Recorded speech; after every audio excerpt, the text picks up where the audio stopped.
Hello दोस्तों, नमस्कार। मैं मनोज कुमार आपका स्टडी विद कुमार मनोज में एक बार फिर से हार्दिक स्वागत करता हूं।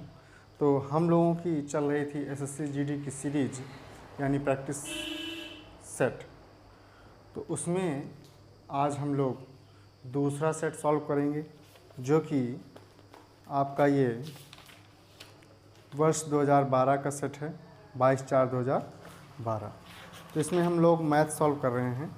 चलिए देखते हैं। पहला क्वेश्चन बोल रखा है, एक धन पूर्णांक और उसके वर्ग का योग पहली तीन अभाज्य संख्याओं के गुणनफल के बराबर है। एक धन पूर्णांक और उसके वर्ग का योग। माना कि धन पूर्णांक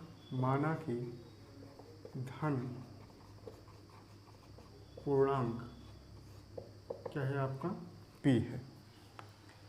धन पूर्णांक और उसके वर्ग का योग यानी धन पूर्णांक और इसका वर्ग मतलब इसका वर्ग कर देंगे, का योग मतलब होता है वर्ग का योग तीन अभाज्य संख्याओं के गुणनफल के बराबर है। पहली आभाज्य संख्या 2, फिर अगली 3, फिर अगली 5। आभाज्य संख्या उसे कहते हैं, आभाज्य संख्याओं को ही ऋण संख्याएं बोलते हैं। आभाज्य संख्या ऐसी संख्या होती है जो कि या तो एक से कटे या तो स्वयं से कटे। ठीक, तो p इसको हम पहले लिखते हैं, p स्क्वायर प्लस p बराबर 30 के। तो p स्क्वायर प्लस p इसको इधर लाएंगे माइनस का 30 बराबर 0 के। अब ये द्विघात समीकरण बन जाएगा। द्विघात समीकरण में होगा क्या? द्विघात समीकरण में ये होता है यहाँ इससे और इसके गुणांक यहाँ पर कुछ नहीं तो 1 है, इसके गुणांक से गुणा करेंगे।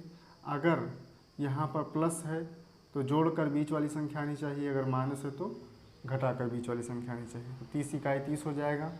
30 को हम लिख सकते हैं 6 गुणे 5।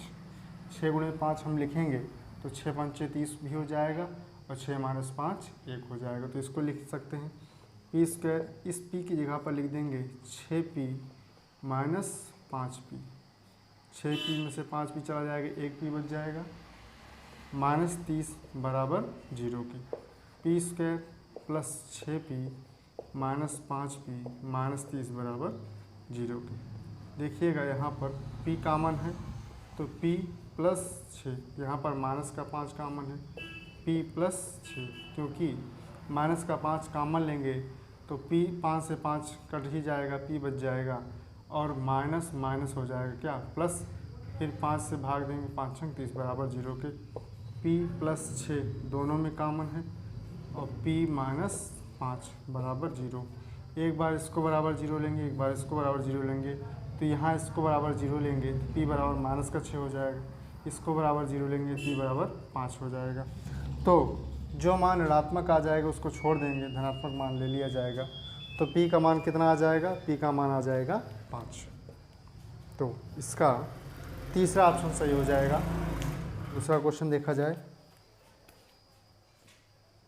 0.324 गुणे 0.081 गुणे 4.624 बटे 1.5625 गुणे 0.0289 गुणे 72.9 गुणे 64। चलिए देखते हैं। देखिएगा, पहले काम हम ये करते हैं कि ऊपर देख लेते हैं कि कितने अंक बाद दशमलव है और नीचे कुल कितने अंक बाद दशमलव है।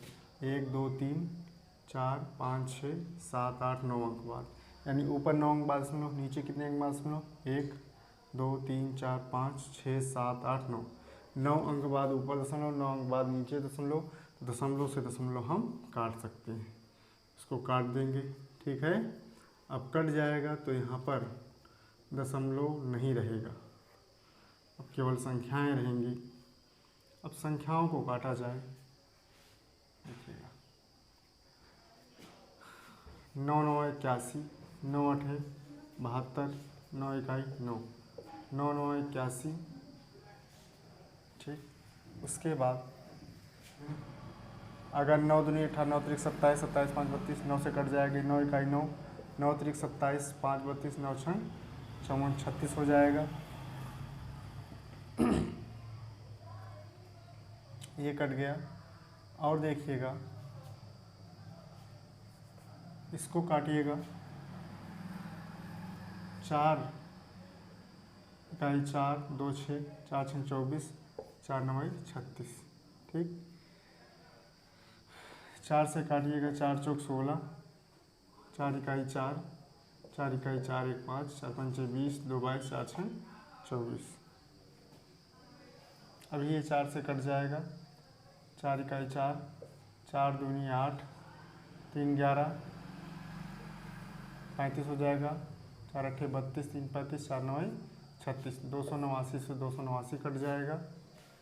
ये अभी बच जाएगा ऊपर 9/15 625 का वर्गमूल भी निकालना है। ठीक है, इसका वर्गमूल भी निकालना है, तो इसको ऐसे भी लगा सकते हैं, इसको ऐसे लगा सकते हैं। अब आप जानते हैं 9 का वर्गमूल हो जाएगा 3, और इस 15/625 का वर्गमूल कितना हो जाएगा?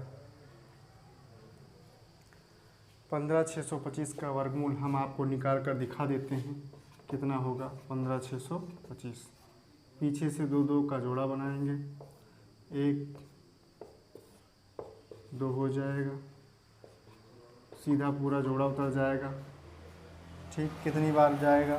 22 दूना 44 हो जाएगा, 2 2 4 हो जाएगा, 4 2 6, यहाँ पर 1 और ये पूरा उतर जाएगा। कितनी बार जाएगा? 5 बार जाएगा, 5 बार 5 25, 5 25 5 हासिलें 2, 5 चौक 20 2, 22 2 हासिलें 2, 5 10 2 12। तो इसका वर्गमूल डायरेक्टली हम कह सकते थे 125 आ जाएगा, लेकिन आपको निकाल कर दिखाना था इसलिए हमने दिखा दिया। तो 125 आ जाएगा। कुछ बच्चे होते हैं उनको नहीं आता है, तो इसलिए हमने कर दिया है, हो जाएगा 3/125। लेकिन आपका उत्तर दशमलव में आ रहा है, तो कोई बात नहीं, दशमलव में लाते हैं।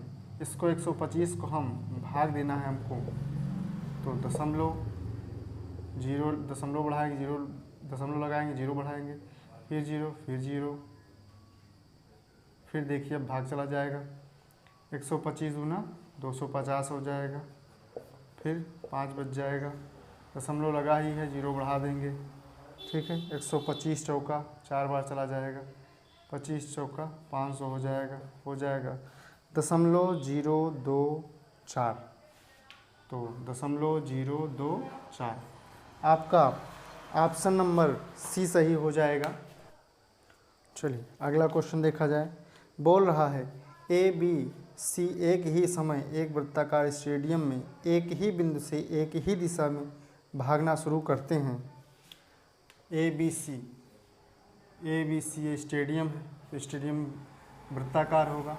यहीं से ए, यहीं से बी और यहीं से सी भागना शुरू करता है। ए एक चक्कर 252 सेकंड में, ये अगर एक चक्कर लगाएगा तो 252 सेकंड लेगा। अगर ये बी एक चक्कर लगाएगा तो 308 सेकंड लेगा। अगर सी एक चक्कर लगाएगा तो 198 सेकंड लेगा।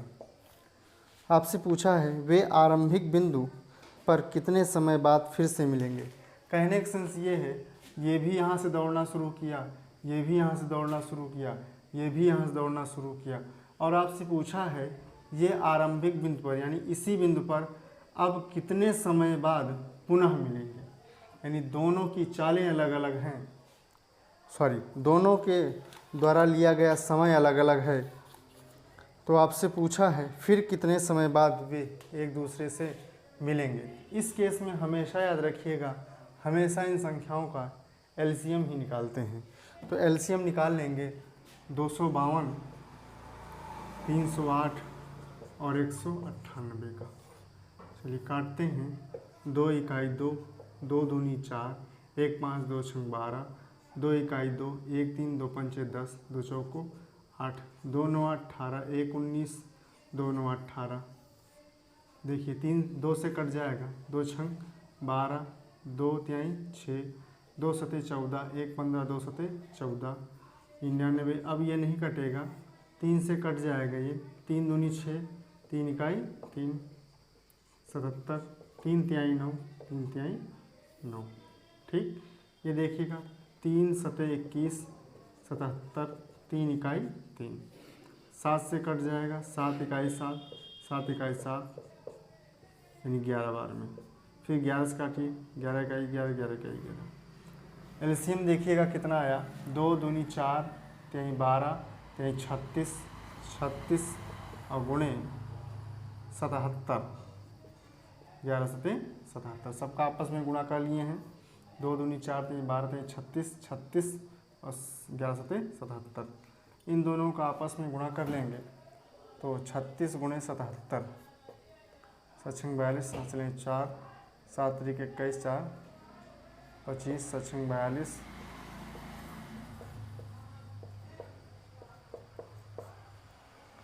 27, 27 72, 27 72 सेकेंड बाद मिलेंगे।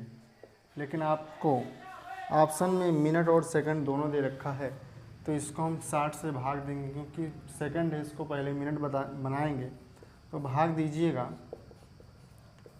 तो 6 चौक 24, 240, 7 हो जाएगा, 3 7, 6 पंचे 30, 6 36, 1 यानी हो जाएगा ये 46 मिनट, ये पूरा मिनट आ गया है, 46 मिनट 12 सेकंड। तो ऑप्शन नंबर डी आपका सही उत्तर हो जाएगा, option number D 46 minute 12 second. चलिए अगला क्वेश्चन देखा जाए। बोला है 1000 में किस न्यूनतम पूर्णांक को जोड़ दिया जाए कि वह पूर्ण वर्ग बन जाए। 1000 में किस न्यूनतम पूर्णांक को जोड़ दिया जाए कि वह पूर्ण वर्ग बन जाए।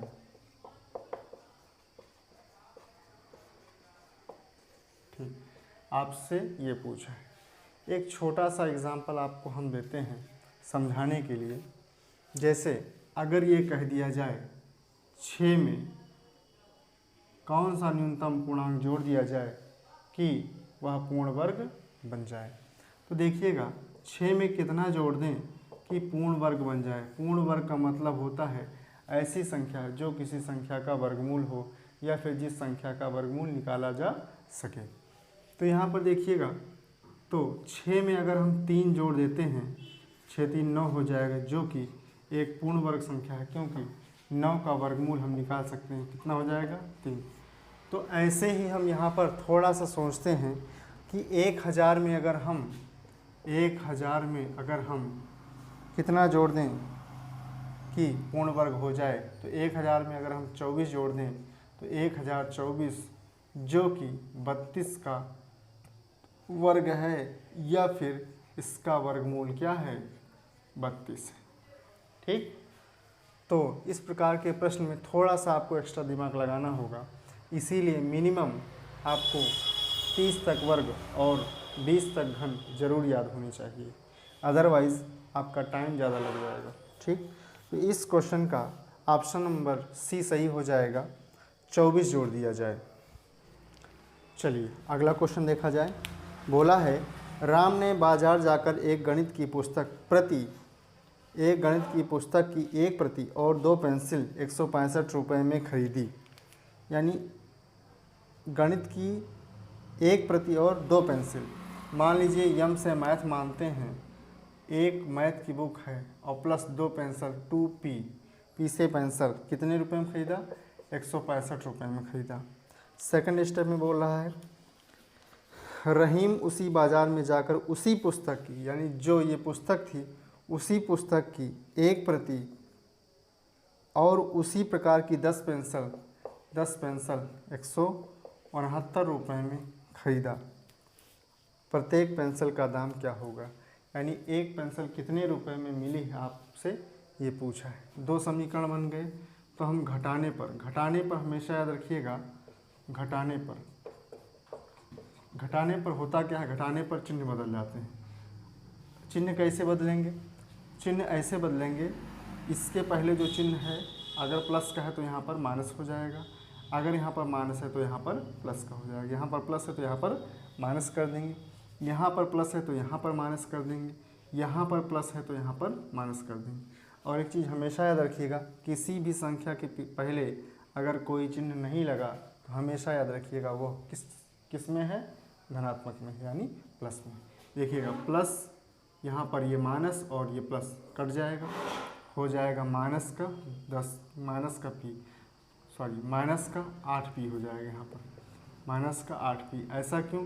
क्योंकि ये 10p अब माइनस का हो गया है और 2p प्लस का है, तो प्लस और माइनस माइनस होता है, तो 10 में से 2 चला जाएगा, 8 बच जाएगा। और ये 10 ज़्यादा था ऋणात्मक में, तो इसके पहले जो चिन्ह लगा था उसको लगा देंगे, बराबर 169 में से 165 घटा देंगे तो माइनस का 4। क्यों? क्योंकि 169 माइनस का है, ये ज़्यादा है, ये कम है, माइनस से माइनस कट गया, 4 इकाई 4, 4 दूनी 8। p बराबर हो जाएगा 2p बराबर 1 के, p बराबर 1/2 के। 1/2, 1/2 क्या है? रुपए है। 1/2 रुपये को हम ये भी कह सकते हैं 0.50 रुपया, ठीक। तो इसका ऑप्शन नंबर फर्स्ट सही है, यानी पहला ऑप्शन इसका सही है। अगला क्वेश्चन कहता है 45 आदमी एक काम को 16 दिन में कर सकते हैं। उनके काम शुरू करने के 4 दिन बाद उनके साथ 36 आदमी और मिल गए। अब उन्हें शेष काम पूरा करने में अब और कितने दिन लगेंगे? देखिएगा 45 व्यक्ति किसी काम को 16 दिन में करते हैं। यहाँ पर हम MDH/W1 वाला M1D1H1/W1 बराबर M2D2H2/W2 यही फार्मूला लगा देंगे। और ये देखिएगा क्या बोला है, 45 आदमी किसी काम को 16 दिन में करते हैं, तो 45 आदमी 16 दिन में एक काम कंप्लीट कर देते हैं। मान लेते हैं एक काम है, तो एक काम कंप्लीट हो गया। उनके काम शुरू करने के 4 दिन बाद, इसका मतलब क्या है? इसका मतलब ये है 45 व्यक्तियों ने 4 दिन तक काम किया। उनके काम शुरू करने के 4 दिन बाद, अर्थात 45 व्यक्तियों ने 4 दिन तक काम किया। 4 दिन काम करने के बाद उनके साथ 36 आदमी और मिल गए। इसका मतलब क्या हुआ? 45 आदमी तो काम पहले कर ही रहे थे, अब 36 आदमी और आ गए। तो यहाँ पर कितने आदमी आ गए? 45 + 36 आदमी हो गए, ठीक। 36 आदमी और मिल गए। अब उन्हें शेष काम पूरा करने में अब और कितने दिन लगेंगे? देखिएगा यहाँ पर कुछ काम हो गया, यहाँ पर कुछ काम हो गया, मान लीजिए d दिन लगते हैं। यहाँ पर कुछ काम हुआ, यहाँ पर कुछ काम हुआ, और ये हो गया पूरा काम कंप्लीट, ठीक। यहाँ पर कुछ काम हुआ, यहाँ पर कुछ काम हुआ, और पूरा काम हो गया कंप्लीट। तो यहाँ भी पूरा काम कंप्लीट है, यहाँ भी पूरा काम कंप्लीट है, इसलिए दोनों आपस में बराबर। देखिएगा 45 × 16, इसको इधर भेजते हैं तो इधर प्लस का इधर जाएगा माइनस का, -45 × 4 बराबर, इसको जोड़ दीजिए, 6 5 11 के कहाँ चले, 4 3 7 1 8 और गुणे d। यहाँ देखिए इसमें 45 और 45 दोनों में कॉमन है। कॉमन का मतलब ऐसी संख्या जो दोनों में उभयनिष्ठ हो, दोनों में हो, ठीक है। तो 45 कॉमन ले लेंगे तो यहाँ बच जाएगा 16, यहाँ बच जाएगा क्या? -4। अच्छा देखिए 45 कॉमन लेने का मतलब होता है 45 से भाग देना। 45 से भाग देंगे तो 45 कट जाएगा, 16 बच जाएगा, यहाँ 45 कट जाएगा, 4 बच जाएगा, बराबर 81 × d के। 45 × 12 बराबर 81 × d के। 9 × 45, 9 9 81, 3 3 9, 3 4 12, 5 4 20, और यहाँ बराबर 3d। तो 3d बराबर 20 के, और d बराबर कितना हो जाएगा? 20/3, ठीक। d बराबर हो जाएगा 20/3 के, तो d बराबर हो जाएगा 20/3 के, बराबर इसको भाग देंगे, 3 × 18 2 20, 6 सही 2/3 दिन हो जाएगा, 6 सही 2/3 दिन इसका उत्तर आ जाएगा। अगला क्वेश्चन देखा जाए। अगला क्वेश्चन कहता है कुछ आदमी एक काम 12 दिन में कर सकते हैं, उससे 2 गुना आदमी आधे काम कितने दिन में पूरा कर पाएंगे? ये भी MDH वाला फार्मूले से लग जाएगा। कुछ आदमी, मान लीजिए m आदमी कि एक काम 12 दिन में, MDH दिया नहीं तो छोड़ देंगे, /W1 एक काम। फिर अगले स्टेप में बोला उससे 2 गुना आदमी, 2 गुणा m का 2 गुणा 2m। आधे काम को, एक काम था, अब 1/2 काम कितने दिनों में पूरा करेंगे? d दिन में पूरा करते हैं। ठीक, देखिएगा 1 2 3 3 रहेगा, यानी यहाँ पर अगर किसी संख्या के बटे कुछ है फिर उसके बटे कुछ है तो तीसरा वाला 1 2 3 तीसरे स्थान पर आने वाली संख्या सबसे हो जाएगी। तो इसको लिख देते हैं m गुणे 12 बराबर 2m गुणे d और गुणे 2 की 2 दूनी 4 4 3 12। ठीक, ठीक है, और m से m कट ही जाएगा तो d बराबर कितना हो जाएगा? 3 दिन। तो कितने दिन में कर लेंगे? 3 दिन में। इसका ऑप्शन नंबर यानी 4th ऑप्शन इसका सही है। 10 मीटर चौड़ाई की एक गली 200 मीटर गुणे 180 मीटर माप के 200 मीटर और गुणे 180 मीटर, इसका मतलब क्या है? 200 मीटर लंबाई है, 180 मीटर चौड़ाई है। तो ये 200 मीटर तो ये भी 200 मीटर और ये 180 मीटर तो 180 मीटर, क्योंकि आयत में आमने सामने की भुजाएं समान लंबाई की होती है। 10 मीटर चौड़ी एक गली 200 मीटर गुणे 180 मीटर माप वाले एक आयताकार उद्यान के बाहर से घेरती है, पथ का क्षेत्रफल क्या होगा? यानी इसके बाहर इसके बाहर क्या कर रहा है? 10 मीटर चौड़ाई की एक गली बनाया है। 10 मीटर चौड़ी एक गली बना दिया है। 10 मीटर क्या किया है? चौड़ी एक गली बना दिया है। तो देखिएगा 10 मीटर, ये 10 मीटर का है, ये 10 मीटर का है, ये 10 मीटर का है, ये 10 मीटर का है। देखिए यहाँ से यहाँ तक 180 था, 10 इधर बढ़ा 10 इधर बढ़ा, कुल मिलाकर कितना बढ़ गया? 10 गुना 20 मीटर। यानी अब इसकी चौड़ाई कितनी हो जाएगी? न्यू चौड़ाई कितनी हो जाएगी? न्यू चौड़ाई हो जाएगी 180 प्लस 20 बराबर 200 की। ठीक, यहाँ पर देखिएगा न्यू लंबाई कितनी हो जाएगी? न्यू लंबाई देखिएगा, ये यहाँ पर देखिए इस रेखा को उठाकर यहाँ सेट कर देते हैं तो 10 मीटर इधर बढ़ा 10 मीटर इधर बढ़ा, कुल मिलाकर 20 मीटर बढ़ा। तो पहले 200 था, अब 220 हो जाएगा। 200 प्लस 20 बराबर 220 मीटर, 220 मीटर हो गया। आपसे पूछा है पथ का क्षेत्रफल कितना है? ये जो पथ है, ये पथ है, इसका क्षेत्रफल आपसे पूछा है। पथ का क्षेत्रफल कितना है? तो देखिएगा पथ का क्षेत्रफल कैसे निकलेगा। ये जो नई लंबाई और नई चौड़ाई है इनका गुणनफल करा दीजिए, माइनस पुरानी लंबाई पुरानी चौड़ाई का गुणनफल करा दीजिए, यही आपका उत्तर हो जाएगा। तो क्या करेंगे? पथ का क्षेत्रफल बराबर हो जाएगा 220 गुणा 200 माइनस 200 गुणा 180। ये नई लंबाई नई चौड़ाई, पुरानी लंबाई पुरानी चौड़ाई है। देखिएगा आपको नज़र आ रहा होगा दोनों में 200 कॉमन है, तो 200 कॉमन ले लीजिए, यहाँ पर बच जाएगा 220 माइनस 180। तो 200 यहाँ पर कितना बच जाएगा? 40 बच जाएगा। ठीक, यहाँ पर कितना बच जाएगा? 40 बच जाएगा। यहाँ पर 2288 8000 वर्ग मीटर में आ जाएगा, क्योंकि मीटर में दे रखा है तो वर्ग मीटर में आ जाएगा। ठीक, ऑप्शन नंबर इसका हो जाएगा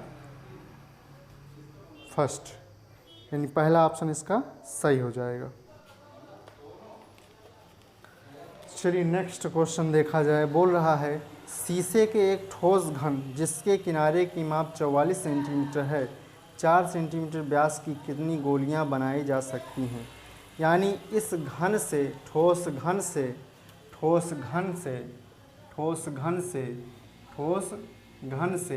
आपको क्या करना है? गोलियां बनाना है।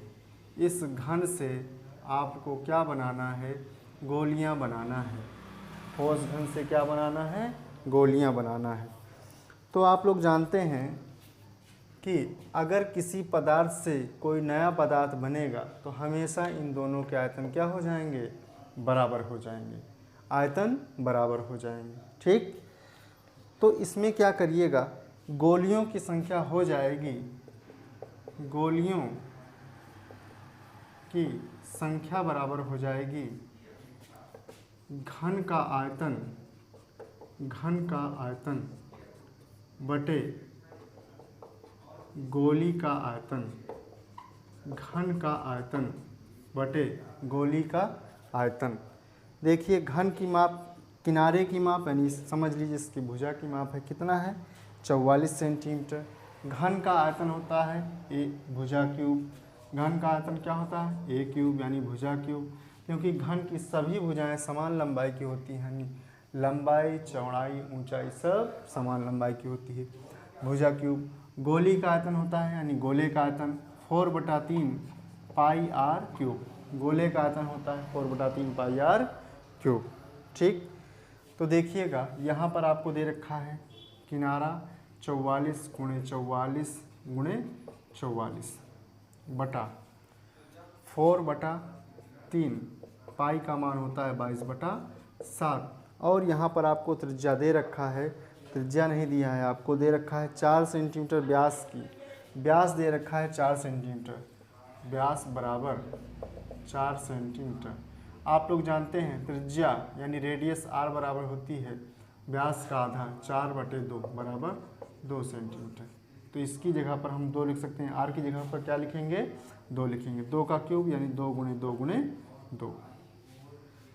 काटिएगा 4 ग्राम में 44, 2 दूनी 4, 4 ग्राम में 44, 22 दूना 44, 44 से 44 कट जाएगा।